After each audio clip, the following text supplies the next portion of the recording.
Allahu Allahu Allahu Allah Allahu Allahu Allahu Allah Allahu Allahu. Assalamualaikum warahmatullahi wabarakatuh. Innal hamdalillah nahmaduhu wa nasta'inuhu wa nastaghfiruh.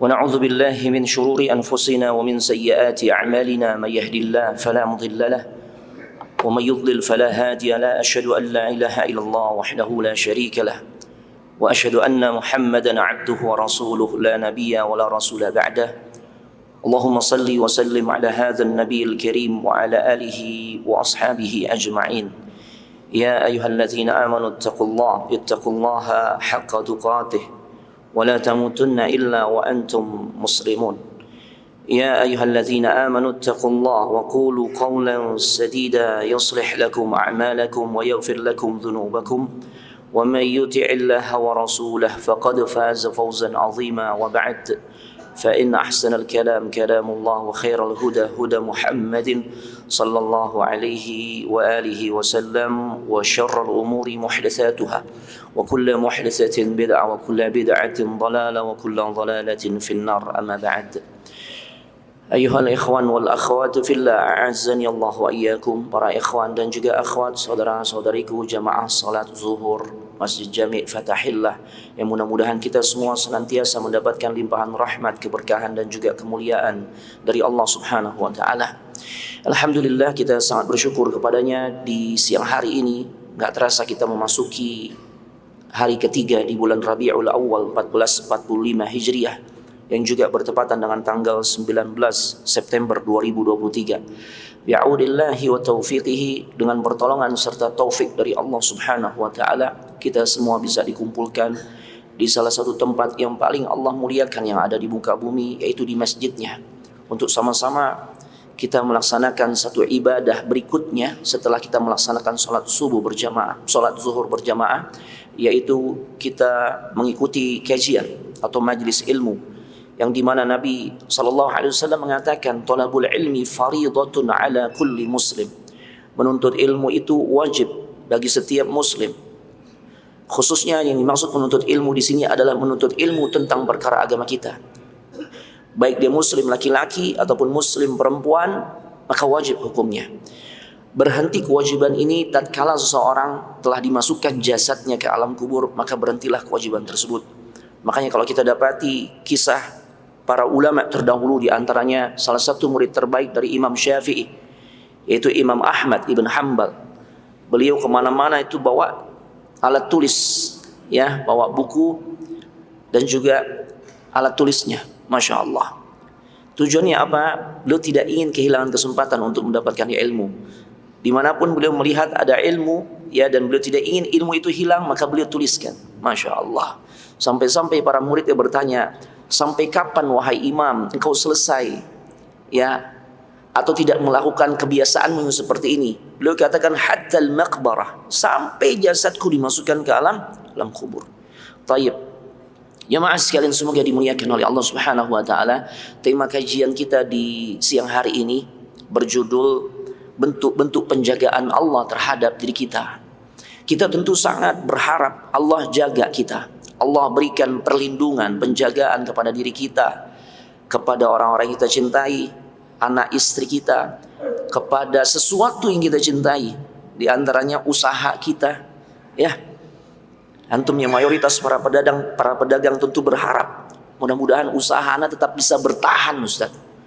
Anda cuma bisa berharap, ya, paling tidak hanya sebatas eksis dulu deh, bertahan di tengah ujian bagi para pengusaha luar biasa, khususnya para pedagang yang memang menggunakan konsep offline, ya, mereka harus memutar otak, ya, harus kreatif karena untuk bersaing dengan konsep pemasaran online. Tentunya harapannya semoga Allah berikan penjagaan. Baik, kajian kita di siang hari ini kita akan berusaha untuk mengilmui apa saja hal-hal yang menjadikan kita nanti bisa mendapatkan penjagaan dari Allah Subhanahu wa taala. Ya, di samping bentuk-bentuk penjagaan Allah itu apa saja sih? Kajian ini saya jadikan sebagai sumber rujukan adalah sabda Nabi sallallahu alaihi wasallam tatkala beliau yang dengan ketawaduannya pernah ngebonceng salah seorang sahabatnya yang saat itu masih kecil, sahabat sekaligus pupu, yaitu Abdullah ibn Abbas radhiyallahu taala anhuma.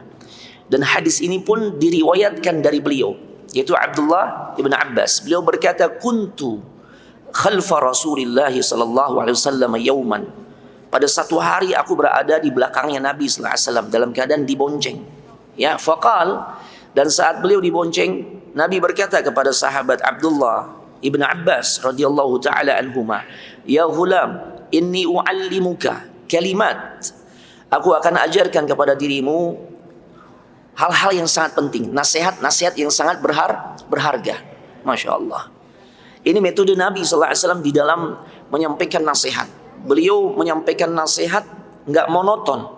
Karena kadangkala kalau memang disampaikan dengan satu cara saja, itu membuat orang yang diberikan nasihat bosan, jemaah. Makanya ada kalanya Nabi sambil membonceng, bahkan sebagian para ulama hadis mengatakan lebih dari 30 sahabat yang pernah dibonceng oleh Nabi sallallahu alaihi wasallam. Dan saat beliau membonceng para sahabatnya sambil beliau menyampaikan nasihat-nasihatnya. Ya, dari sini kita menjadi faham, manfaatkan momen-momen kebersamaan kita, khususnya misalnya kepada anak kita, di samping kita menjalani aktivitas keseharian bersama anak, nganter anak sekolah dan sebagainya, selipkan nasihat-nasihat berharga untuk dirinya. Masya Allah. Sebagaimana Rasulullah SAW menyampaikan kepada sepupu beliau yang saat itu sebagian ulama katakan nih usianya belum genap 10 tahun. Bahkan sebagian besar mengatakan 8 tahun, 6 sampai 8 tahun. Masya Allah. Ini usia yang masih sangat muda, jemaah. Yang kalau kita timbang dengan kondisi anak-anak kita zaman sekarang, usia segitu lagi asyik ngapain? Hah? Main ya? Main apa? Main gadget ya? Nah, Masya Allah. Taib. Maka kemudian Rasulullah SAW menjelaskan apa sih nasihat yang akan beliau sampaikan. Yang pertama, ihfazillah yahfazka. Allahu Akbar. Jagalah Allah, maka niscaya Allah akan menjaga dirimu. Ini kita menjadi faham betapa Rasulullah SAW tatkala menyampaikan sesuatu itu dengan menggunakan kalimat yang tingkat kesusastraannya sangat tinggi, tingkat sastranya, tingkat gramatikalnya luar biasa nih. Bahasa-bahasa yang bagus, jemaah. Bukan bahasa yang asal. Dan kita juga jadi faham, sebagian ulama hadis mengatakan bahwasanya usia Abdullah ibn Abbas itu sekitar 6 sampai 8 tahun. Berarti kita faham anak-anak di zaman dulu memang dibiasakan mereka itu menggunakan bahasa yang bagus, ya mas, sebagai komunikasi sehari-hari. Jadi bahasanya nggak asal-asalan. Kenapa? Karena bahasa itu sesuatu yang sangat penting, mengantarkan seseorang banyak memahami tentang perkara ilmu. Ya, kalau kita dihadapkan pada kalimat seperti ini, ada orang kasih nasihat. Sekarang nih, sebelum ada penjelasan. Hadis ini redaksinya, jagalah Allah, maka niscaya Allah akan menjaga dirimu. Yang muncul di dalam benak pikiran kita, gimana ya kok kalimatnya begini sih? Kalau kita dijaga sama Allah, sudah hal yang biasa. Allah senantiasa menjaga kita, menjaga keluarga kita, orang-orang yang kita cintai, harta benda kita. Allah yang jaga. Tapi bagaimana mungkin kok perintah dalam hadis ini? Ya, redaksi awalnya Nabi katakan, ihfazillah, jagalah Allah. Dan bocah kecil yang bernama Abdullah bin Abbas, saat itu masih bocah beliau faham. Beliau nggak nanya tuh saat Nabi menyampaikan kalimat tersebut. Beliau nggak balik bertanya, ya Rasulullah, bagaimana saya menjaga Allah? Ya, kalau Allah menjaga saya tentu saya faham. Beliau nggak nanya begitu. Ini menunjukkan bahwasanya Abdullah ibn Abbas yang saat itu masih kecil sangat faham atau memiliki kemampuan bahasa yang bagus, jemaah. Didik anak-anak kita sekarang nih, ya, biar memahami bahasa itu dengan kaidah-kaidah yang benar. Ya, kalau dia memang seorang pelajar, support dia untuk benar-benar cakap di dalam kemampuan bahasa Indonesianya sebagai bahasa nasional kita. Ya, kita ingin dia mahir dalam bahasa asing, bahasa Arab, bahasa Inggris atau bahasa-bahasa lainnya, kita support juga tuh. Kita beliin kamus-kamus yang resmi, ya, jangan dibeliin kamus alay. Saya pernah lihat toko buku ada kamus alay, Pak. Apa isinya kamus alay? Ternyata bahasa-bahasa yang aneh. Yang boleh jadi, mohon maaf nih, kalau saya nggak salah dengar nih, ungkapan-ungkapan ini lebih sering diucapkan oleh orang-orang yang punya kelainan dari sisi masalah seksual gitu ya. Kalangan LGBT itu biasa pakai tuh bahasa-bahasa itu, dibukukan dalam bentuk kamus, diberi judul kamus alay. Subhanallah. Ya, baik. Apa makna ihfazillah? Jagalah Allah. Para ulama mengatakan nggak mungkin kalau Allah dijaga sama kita, karena justru Allah Maha Penjaga. Ya, maksudnya adalah jagalah batasan-batasan atau hukum-hukum Allah. Masya Allah. Ya, jaga syariat Allah Subhanahu wa ta'ala. Dalam bentuk apa? Imtithalul awamir wajtinabun nawahi. Kerjakan semua perintah dan jauhi semua larangan. Masya Allah. Ini luar biasa jemaah rahimani Allah wa iyyakum.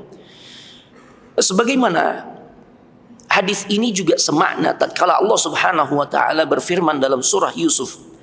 Jadi redaksi kalimat ihfazillah itu bukan dalam makna sebenarnya. Karena nggak mungkin kita diperintahkan untuk menjaga Allah. Ini disebut bahasa kiasan, ya, atau bahasa majaz. Ya, maknanya makna majaz, bukan makna sebenarnya. Ya, karena nggak mungkin Allah dijaga oleh manusia.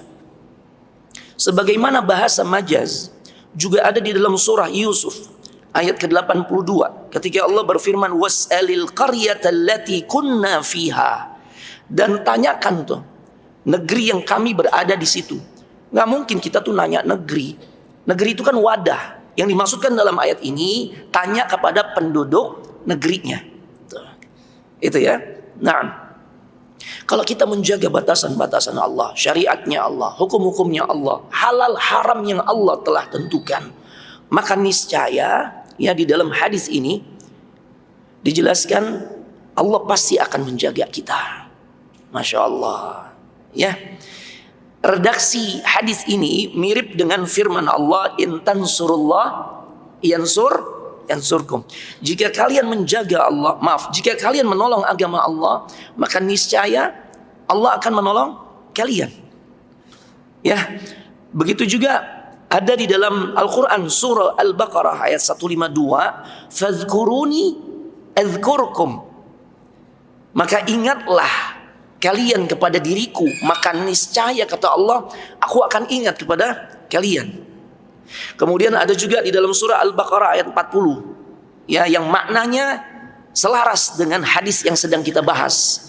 Wa aufu bi ahdi ufi bi ahdikum, penuhilah janji kalian kata Allah kepada diriku. Ya, kalau kalian mau tobat, usaha nih udah dibikin maju sama Allah.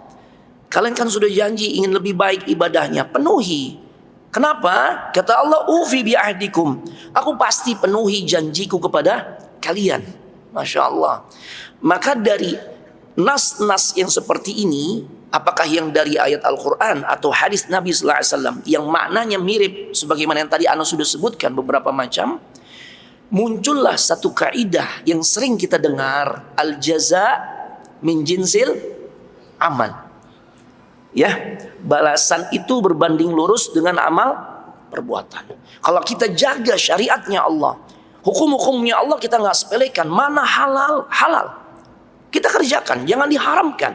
Mana haram, haramkan, jangan dihalalkan.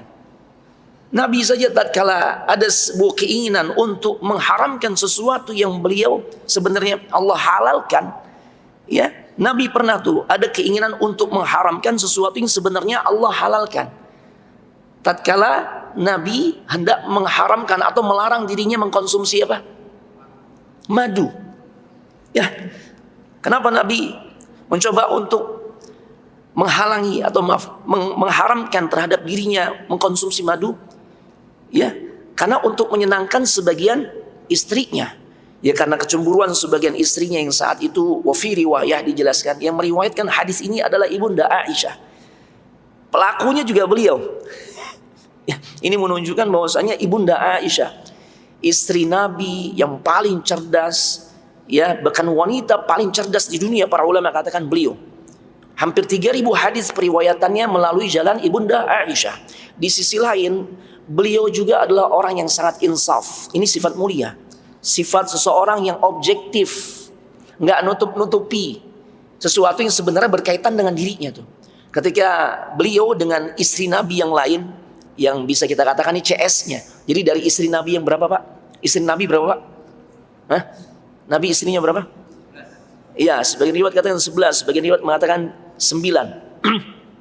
Dari istri Nabi yang banyak seperti itu berkubu-kubu, berkelompok-kelompok. Ibunda Aisyah itu CS-nya dengan Ibunda Hafsah. Ibunda Aisyah kita tahu beliau adalah putrinya Abu Bakar, Ibunda Hafsah putrinya Umar. Bapaknya bersahabat, otomatis anak bersahabat. Ya, itu biasa. Ya, keduanya sempat bersepakat tuh. Kata Ibunda Aisyah, sekiranya Nabi datang lebih dulu ke rumah di antara salah satu di antara kita berdua nih, tolong sampaikan kepada beliau bahwasanya ya Rasulullah, kamu habis mengkonsumsi maghafir ya. Maghafir ini sesuatu yang berasal dari tumbuhan yang dimana rasanya ini hulun, ya, akan tetapi warihuhu karihah, ya, warihuha karihah, akan tetapi baunya nggak enak. Apa kira-kira kalau di kita nih? Maghafir nggak ada di Indonesia, di Arab ya. Tapi kalau di Indonesia sesuatu yang katanya rasanya manis, enak, baunya nggak enak. Apa?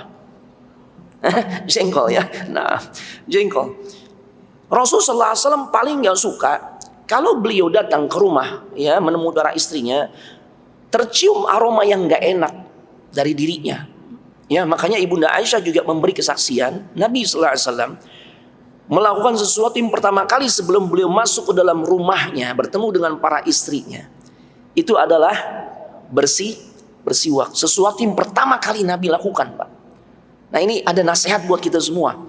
Jadi yang dituntut untuk tampil prima di hadapan pasangan hidup bukan hanya perempuan di hadapan suami, bukan hanya istri di hadapan suami. Seringkali kan kita begitu ya. Kita komplain sama istri, ya Allah yang kenapa sih daster lagi. Cobalah yang bikin abang gergetan nih gitu. Jangan daster lagi, tuh dasternya daster legend lagi, daster emaknya dipakai gitu ya. Nah, baik. Sebenarnya itu juga ditujukan ke kita. Terbukti Nabi SAW sebelum masuk rumah beliau siwak, menggosok gigi. Kalau sekarang mungkin sebagian ulama mengkiaskan menggosok gigi. Untuk apa maksudnya? Agar saat beliau ketemu dengan para istrinya itu dalam keadaan aroma mulutnya enak, aroma tubuhnya pun enak. Karena beliau biasa pakai minyak wangi, dan cara beliau pakai minyak wangi luar biasa, Pak. Dalam satu riwayat disebutkan beliau tuh dari ujung kepala tuh sampai ke bawah tuh beliau pakai minyak wangi, Pak. Makanya kalau antum royal dengan minyak wangi itu nggak bisa dikatakan sebagai bentuk pemborosan, Pak. Sebagian ulama katakan ada dua perkara yang tatkala orang royal membelinya itu nggak bisa dikatakan orang ini boros. Dan ini berlaku khususnya bagi laki-laki. Yang pertama, ya, royalnya seorang laki-laki terhadap minyak wangi. Apa-apa, Pak? Maka kita dapati di Arab kalau kita umrah, kita haji, ya, paling banyak kios apa di sana, Pak? Minyak wangi, subhanallah. Apa aja ada, ya, subhanallah. Yang kedua, ketika seorang royal nggak bisa dikatakan orang ini boros. Tatkala orang tuh royal membeli kitab-kitab karya para ulama. Ya, jadi ibu-ibu tatkala memang suaminya suka banget tuh beli kitab. Ya Allah bang, ini udah 3 rak bang, emang abang baca? Jangan dikomplain. Kenapa? Ya karena sesungguhnya andai pun suaminya nggak baca, ini akan menjadi warisan terbaik untuk anak-anaknya. Ya. Tapi tetap Pak ya, bukan berarti kemudian royal beli minyak wangi, ya, royal beli kitab, uang belanja nggak dikasih, ini masalah juga. Nah, Bapak Ibu jemaah sekalian semoga dimuliakan oleh Allah Subhanahu wa taala. Jadi ayat-ayat yang seperti ini banyak sekali. Ya, yang sampai pada akhirnya tadi kisah tentang Ibunda Aisyah bersama Hafsah tatkala Rasul masuk ke rumahnya Hafsah lebih dulu, maka Hafsah mengatakan bahwasanya, "Ya Rasulullah, ya, sesungguhnya engkau baru mengkonsumsi maghafir ya?" Kata Rasul, "Tidak. Aku mengkonsumsi madu, aku baru diberikan madu, aku baru meminum madu dari rumahnya Zainab bintu Jahash." Tapi karena Rasulullah SAW melihat ekspresi Hafsah nggak seneng, karena beliau mengungkapkan kayaknya nih habis minum maghafir nih, baunya nggak enak nih. Makanya akhirnya Rasulullah SAW tidak mau minum madu lagi. Sehingga kemudian Allah Subhanahu wa taala menurunkan ayat, "Ya ayyuhan nabi, wahai nabi, lima tuharrimu ma ahallallahu lak?" Kenapa Anda mengharamkan sesuatu yang telah Allah halalkan? Tabtaghi mardata azwajik? Apakah engkau hendak menyenangkan hati sebagian istrimu? Masya Allah. Jadi menyenangkan hati istri boleh-boleh saja, tapi selama tidak merubah apa yang sudah Allah tetapkan. Hukum-hukum yang sudah Allah tetapkan nggak bisa dirubah atas dasar kita ingin menyenangkan pasangan hidup.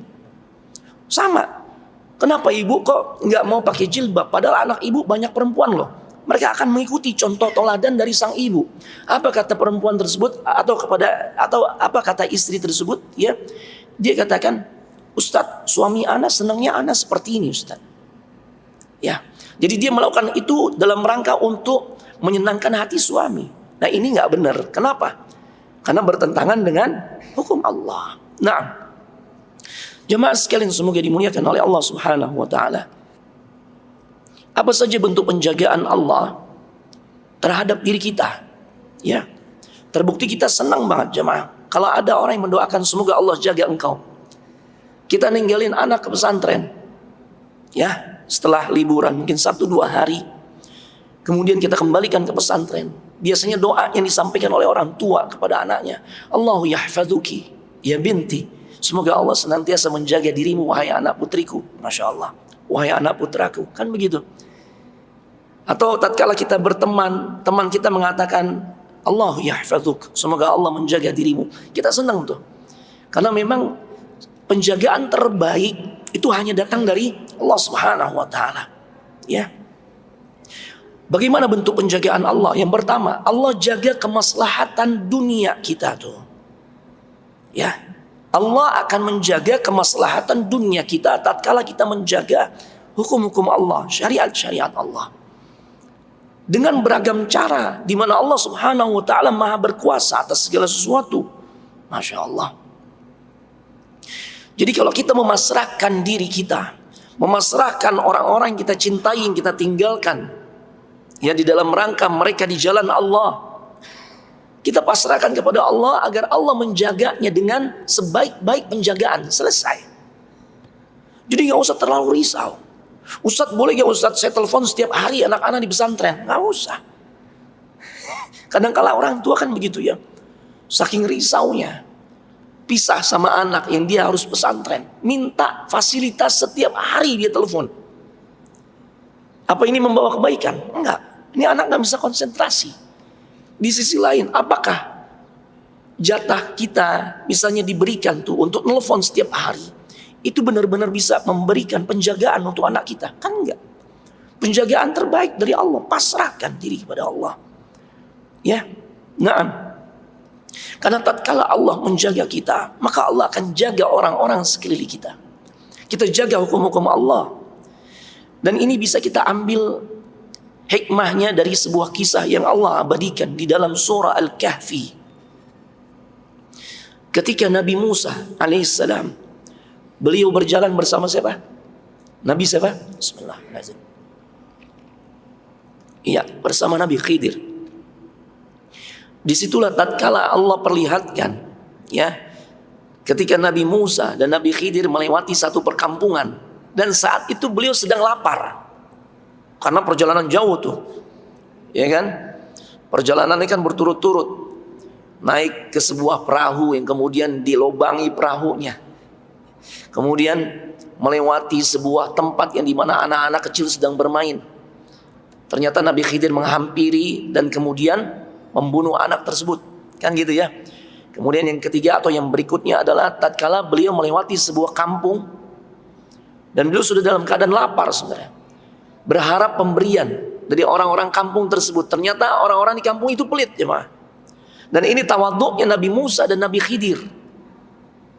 Tatkala beliau menyampaikan hajatnya, minta diberikan sesuatu sebatas untuk menghilangkan rasa laparnya, orang sekampung nggak ada yang ngasih.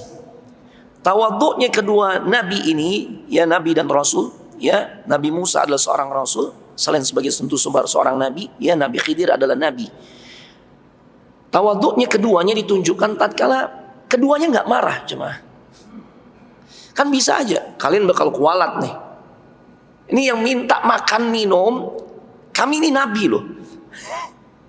Kalian nggak kasih, kalian kualat. Kadang-kala kita temui orang begitu kan, ancam, dia merasa dirinya mulia, jemaah. nggak diperlakukan dengan baik, dia tunjukkan jati dirinya. Ini kesombongan jemaah. Coba kita lihat Nabi Khidir dan Nabi Musa nggak dikasih makan sedikit pun oleh orang-orang sekampung itu, padahal beliau sudah menyampaikan keinginannya agar di antara mereka ya memiliki sifat yang baik gitu loh, untuk memberikan makan. Nggak ada satupun. Dan nggak protes beliau, nggak marah. Ini luar biasa, masya Allah. Dan bahkan yang membuat Nabi Musa ya, yang pada akhirnya bertanya, padahal perjanjiannya pertemuan Nabi Musa dan Nabi Khidir, kebersamaan Nabi Musa bersama Nabi Khidir, ya Nabi Khidir izinkan selama Nabi Musa tidak bertanya sebelum dijelaskan. Kalau bertanya berarti Anda nggak sabar. Dari sini kita paham, Pak, untuk bisa sabar butuh ilmu. Makanya dari awal Nabi Khidir sudah skeptis, sudah nggak percaya nih, sudah nggak yakin, maaf. Kalau Nabi Musa sanggup melewati ujian, makanya beliau katakan dalam surah Al-Kahfi, wa kaifa tasbiru ala ma lam tuhit bihi khubra. Bagaimana engkau bisa bersabar wahai Musa, sedangkan engkau akan menghadapi satu perkara atau beberapa perkara yang engkau tidak mengetahui tentang ilmunya. Makanya kita dapat ilmu lagi bahwasanya untuk bisa menunjukkan sifat sabar, kita harus bekali diri dengan ilmu. Sabar menghadapi pasangan hidup yang selalu ngorong-ngorong kita, maka kita harus punya ilmu sabar. Di antaranya apa? Kita harus paham bagaimana ganjaran yang luar biasa yang Allah berikan, yang Allah siapkan bagi orang-orang yang bersabar. Innama yuwaffas sabiruna ajrahum bighairi hisab. Ya, belum lagi kemuliaan-kemuliaan lainnya. Nah, sampailah tatkala Nabi Khidir di saat beliau meminta makanan, ya perbekalan secukupnya, nggak diberikan. Ternyata saat beliau masih ada di perkampungan itu, beliau melihat ada sebuah rumah yang dindingnya hampir roboh. Ya, nggak ada yang nyuruh, apalagi sampai memberi upah. Nanti kita kasih deh makanan sesuai keinginan kalian, tapi tolong tuh tegakkan lagi tembok yang hampir rubuh di rumah tersebut. Kan nggak ada yang nyuruh kayak begitu. Ya, tapi tiba-tiba Nabi Khidir melakukan hal itu. Dinding yang hampir roboh dia tegakkan lagi. Masya Allah. Akhirnya Nabi Musa pun kembali tidak menunjukkan kesabarannya. Beliau bertanya, dan pada akhirnya disingkaplah apa rahasia di balik itu semua. Nabi Khidir mengatakan wa ammal jidar. Allah Subhanahu wa taala menjelaskan tentang perbuatan Nabi Khidir. Wa ammal jidaru fa kana li ghulamaini yatimaini fil Madinah. Adapun dinding rumah yang hampir roboh itu adalah kepunyaan dua orang anak yatim di kota tersebut. Wa kana tahtahu kanzun, yang mana di bawah tembok tersebut, artinya di dalam rumah itu terdapat kanzun, harta benda, harta simpanan yang besar, yang banyak. Yang kalau sampai dinding itu roboh, ya, atau tetap miring, itu ada peluang orang yang punya niat jahat itu akan mengambilnya. Masya Allah. Ya. Nah, tapi yang luar biasa yang sesuai dengan tema kita, ini kan salah satu bentuk penjagaan Allah terhadap diri seseorang, terhadap anaknya, terhadap hartanya. Dan ini Allah tunjukkan. Kenapa sampai Nabi Khidir Allah gerakkan untuk menegakkan kembali tembok yang hampir rubuh? Karena di situ terdapat harta yang begitu melimpah, milik dua orang anak yatim, yang sangat diharapkan ketika dewasa dua anak yatim ini bisa memanfaatkannya. Sebabnya satu, wa kana abuhuma salihah, karena kedua orang tuanya itu adalah orang yang saleh. Allahu Akbar. Dengan sebab kesalehan orang tua, maka menjadikan Allah tidak hanya menjaga harta miliknya, tapi Allah jaga juga anak cucu keturunannya. Bahkan yang luar biasa, Bapak Ibu jamaah sekalian semoga dimuliakan oleh Allah Subhanahu wa taala. Kami dapati di dalam kitab tafsir Al-Imam Al-Qurtubi, ketika Allah mengatakan wa kana abuhuma salihah, kedua orang tua anak yatim ini adalah orang saleh. Ternyata nih orang tua yang maknanya bukan orang tua di atasnya persis. Orang tua 7 tingkatan ke atas. Di atas kita kan bapak kita, orang tua kita, bapak ibu. Di atasnya lagi kakek nenek. Di atasnya lagi buyut. Di atasnya lagi bapaknya buyut. Di atasnya lagi kakeknya buyut. Di atasnya lagi buyutnya buyut. Di atasnya lagi nggak tahu, Anda nggak tahu apa sebutannya. Subhanallah, 7 turunan jemaah. Al-Imam Al-Qurtubi katakan dalam tafsirnya, bapak yang dimaksudkan oleh Allah di dalam surah Al-Kahfi, ya, menceritakan tentang, ya, siapa kedua orang tua ini, ternyata bapak 7 generasi ke atas. Allahu Akbar. Kita kalau pengen anak kita dijaga oleh Allah dari berbagai macam kerusakan, jemaah, kita kan miris dengan zaman sekarang, ya. Wallahi miris, jemaah. Zaman dulu orang tua tuh merasa deg-degan, khawatir tatkala dia punya anak perempuan. Duh Ustaz, anak-anak perempuan semua nih Ustaz.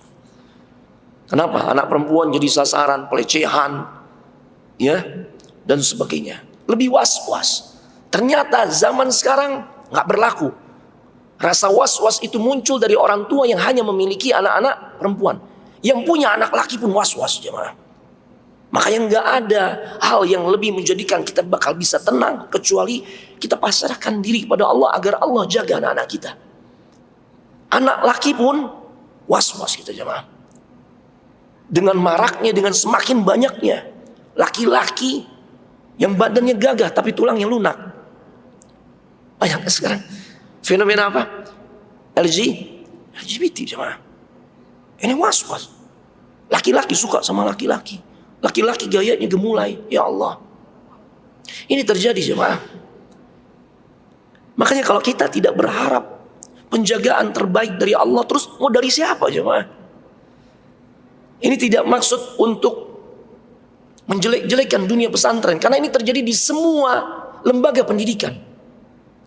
Karena terbukti anak-anak juga anak pesantren kan, anak percaya dengan sistem pendidikan pesantren dibandingkan dengan sistem yang lain, itu masih yang terbaik. Tapi bukan berarti steril dari hal-hal yang seperti itu. Ya. Apakah setiap saat ustadz-ustadzahnya bisa senantiasa ngejaga anak kita yang kita titipkan? Nggak bisa tuh kita lihat, kita pantau. Kecuali kita berharap Allah yang menjaganya. Ustadz nggak bisa. Hatta beberapa pesantren sekarang menggunakan CCTV di kamar-kamar santri-santriwatinya, Pak. Tapi tetap kejadian-kejadian itu masih terjadi.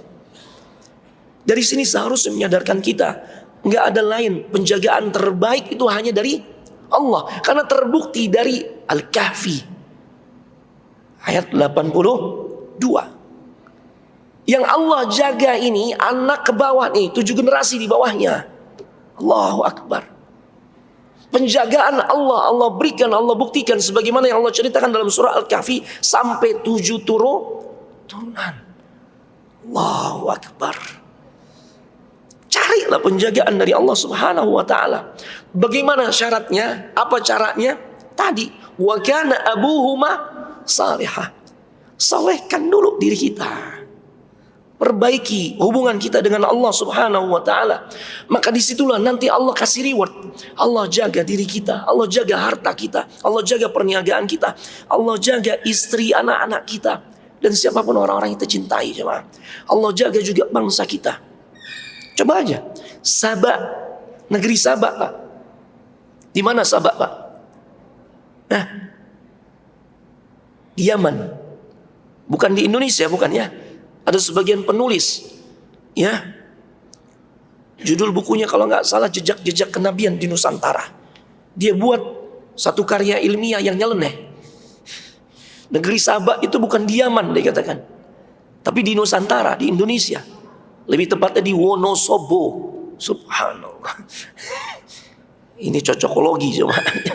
Wonosobo, sobonya itu Sabah dikatakan. La ilaha illallah. Nah, Sabah itu negeri yang Allah sebutkan dengan istilah baldatun thayyibatun wa rabbun ghafur. Kita sering dengar ya, kalau kita ikut upacara bendera misalnya 17 Agustus. Ini masih segar di ingatan anak-anak. Kita ikut upacara bendera di momen 17 Agustus.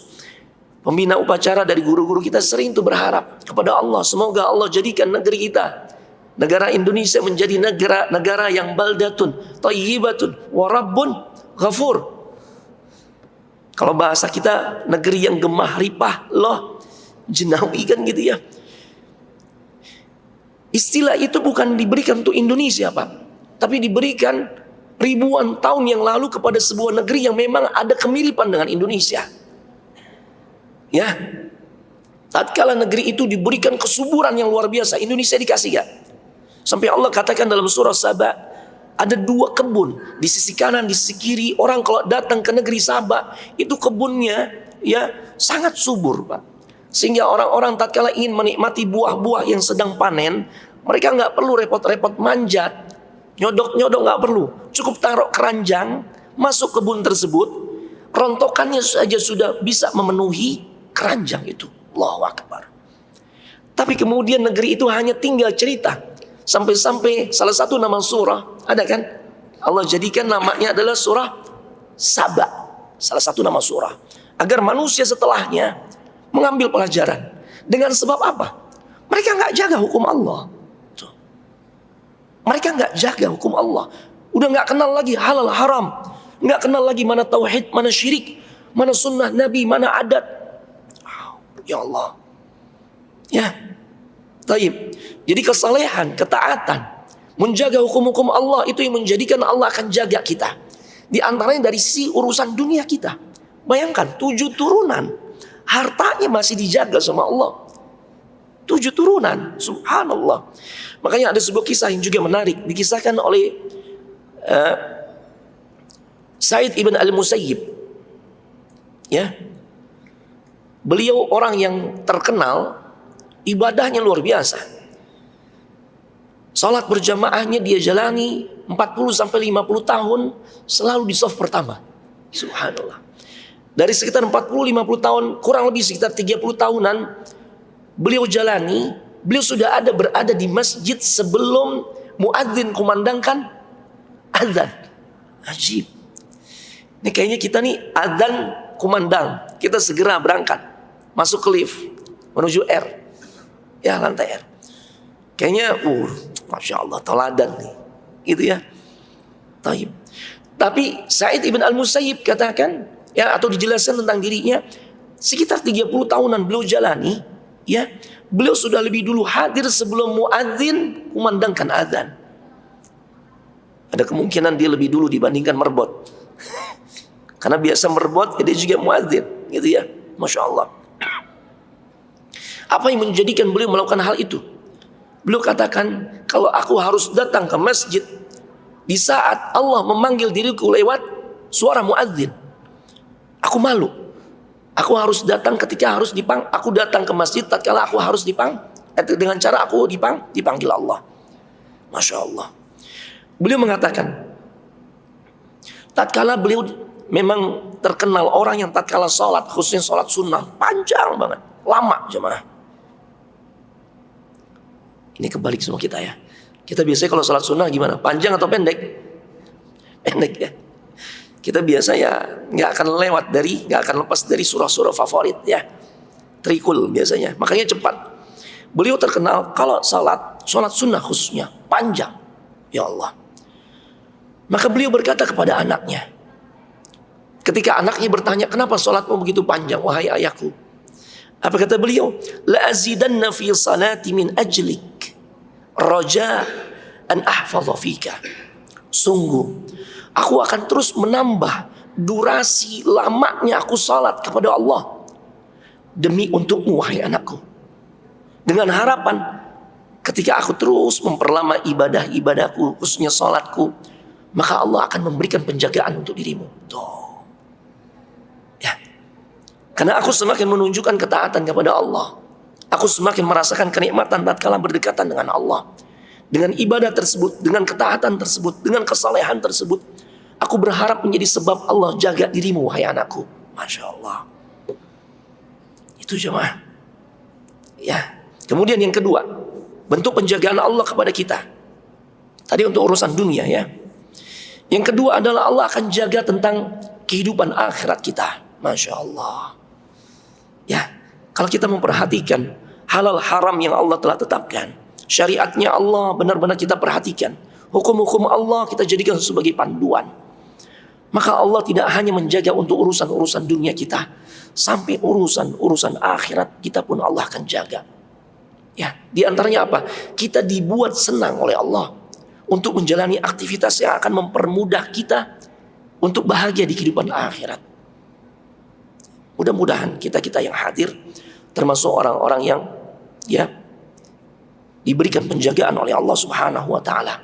Ya, karena di saat momen waktu zuhur ini waktu yang asyik untuk apa nih?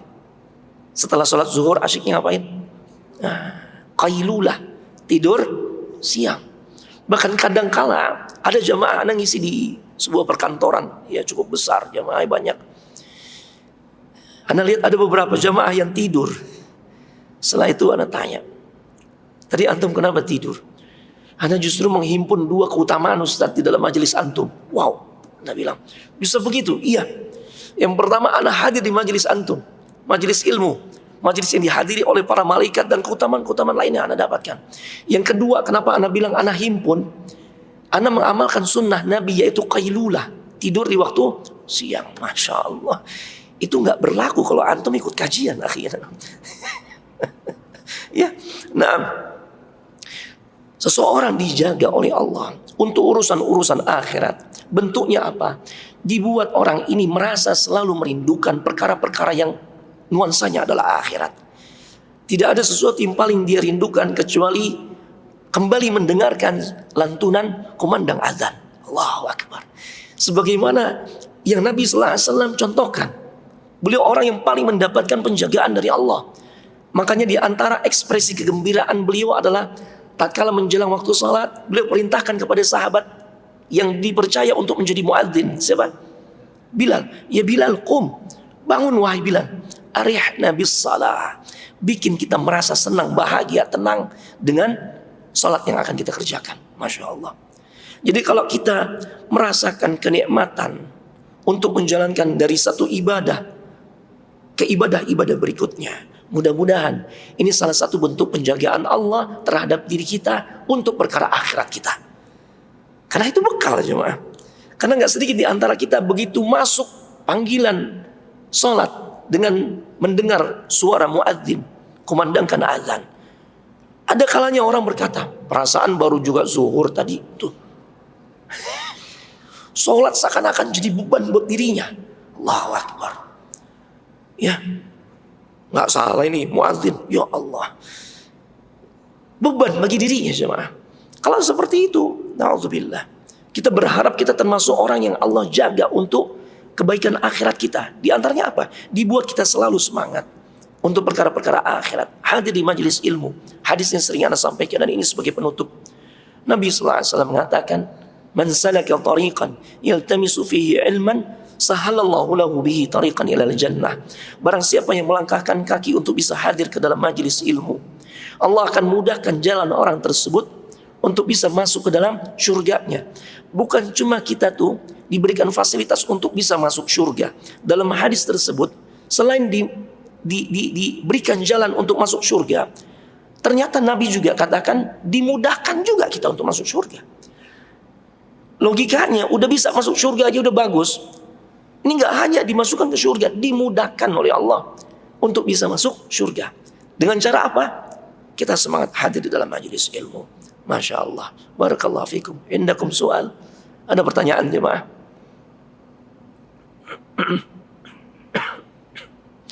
Jika tidak ada maka kita cukupkan sampai di sini.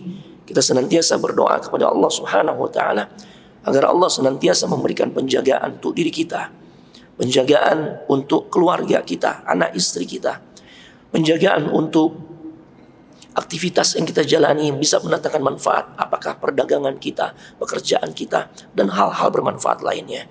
Mudah-mudahan manfaat kajian yang sekarang sampaikan di siang hari ini. Tutup dengan doa kafaratul majlis. Subhanakallahumma wa bihamdik, asyhadu an la ilaha illa anta, astaghfiruka wa atubu ilaik. Assalamualaikum warahmatullahi wabarakatuh.